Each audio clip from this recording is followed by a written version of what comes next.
முதல் வாசகம் இறைவாக்கினர் அபக்கூக்கு எழுதிய நூலிலிருந்து வாசகம். அதிகாரம் 1, திருவசனங்கள் 12 மற்றும் அதிகாரம் 2, திருவசனங்கள் 4. ஆண்டவரே, என் கடவுளே, என் தூயவரே, தொன்று தொட்டே இருப்பவர் நீர் அல்லவா? நீர் சாவை காண்பதில்லை.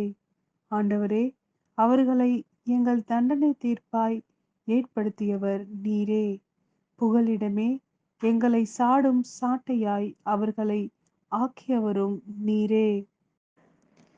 தீமையை காண நானும் தூய கண்களை உடையவரே, கொடுமையை பார்க்க தாங்காதவரே, கயவர்களை நீர் ஏன் பார்த்து கொண்டே இருக்கின்றீர்?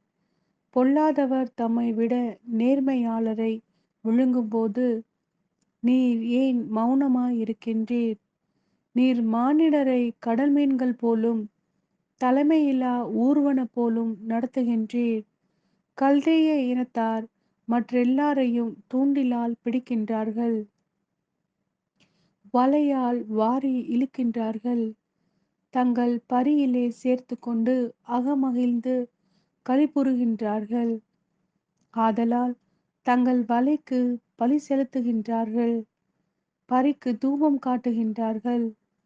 ஏனெனில் அவற்றாலே இன்பமான வாழ்வை அடைகின்றார்கள், அறுசுவை உணவை பெறுகின்றார்கள். அப்படியானால் அவர்கள் தங்கள் வலையில் இருப்பவற்றை ஓயாமல் வெளியே கொட்டி மக்களினங்களை இரக்கமின்றி இடைவிடாமல் கொன்று குவிக்கவும் வேண்டுமோ? இதை நம்பாதவரோ உள்ளத்திலே நேர்மையற்றவராய் இருப்பர். நேர்மையுடையவரோ தம் நம்பிக்கையினால் வாழ்வடைவர். இது ஆண்டவரின் அருள்வாக்கு. இறைவா, உமக்கு நன்றி. மத்தேயு எழுதிய நற்செய்தி அதிகாரம் 17, திருவசனங்கள் 14 முதல் 20 வரை.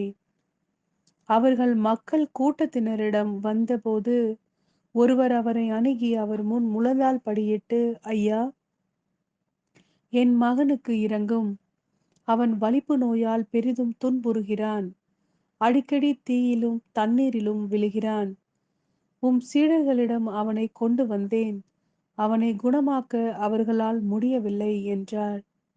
அதற்கு இயேசு, நம்பிக்கையற்ற சீரழிந்த தலைமுறையினரே, எவ்வளவு காலம் நான் உங்களோடு இருக்க இயலும்? எவ்வளவு காலம் நான் உங்களை பொறுத்து கொள்ள இயலும்? அவனை என்னிடம் இங்கே கொண்டு வாருங்கள் என்று கூறினார். கொண்டு வந்ததும் இயேசு அப்பேயை கடிந்து கொள்ளவே அது அவனை விட்டு வெளியேறியது.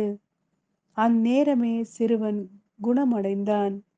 பின்பு சீடர்கள் தனிமையாக இயேசுவை அணுகி வந்து, அதை ஏன் எங்களால் ஓட்ட இயலவில்லை என்று கேட்டார்கள்.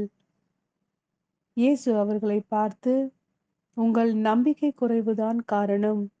உங்களுக்கு கடுகளவு நம்பிக்கை இருந்தால் நீங்கள் இம்மலையை பார்த்து இங்கிருந்து பெயர்ந்து அங்கு போ என கூறினால் அது பெயர்ந்து போகும். உங்களால் முடியாதது ஒன்றும் இராது என நான் உங்களுக்கு சொல்கிறேன்.